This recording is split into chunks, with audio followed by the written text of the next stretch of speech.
আগের মতো team up করা যায় না বিয়ার র্যাঙ্কে। তো দেখা যাক এর ভাইয়ের সাথে টিম আপ করতে পারি কি না। মনে হয় মানবে। বা মারতেছে বলি, আচ্ছা যাই হোক দেখা যাক দিয়ে তার কি অবস্থা হয়।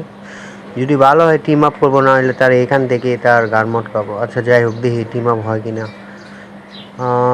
সম্ভবত মনে হয় হয়ে গেছে, আমার সাথে টিম আপ করছে। কিন্তু আসল কথা কি, আগের মতো হপা বর্তমানে টিম আপ হয় না, কারণ বিয়ার র্যাঙ্কে সবাই শত্রু, যে যাকে মারতে পারে। আর যাই হোক, সে মাইনা নিচে টিম আপ তার সাথে আমি করলাম। তো ভালোই হলো, আমি তাকে সম্মান জানাচ্ছি।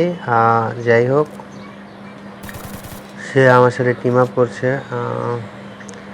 আসল কথা, আগে ওর প্লেয়ারগুলো নাই গেল, যদি তারা থাকতো তাহলে তারা বুঝতে পারতো। বর্তমানে অনেক নতুন নতুন ছেলে পেলের বাইর হয়েছে, তারা টিম আপ কে এটাই বোঝে না। নামানের সাথে সাথেই যারা নড়ে গুলি মারে। সে আমাকে কি বলছে আমি বুঝতে পারছি না। ও বুঝতে পারছি, সে আমাকে জাপ দিতে বলছে। হ্যাঁ, তো জাপ দিলাম। সে জাপ দিবে কি না আমার, হ্যাঁ মনে হয় আমার, হ্যাঁ হ্যাঁ হ্যাঁ, সে আমার সাথে জাপ দিচ্ছে।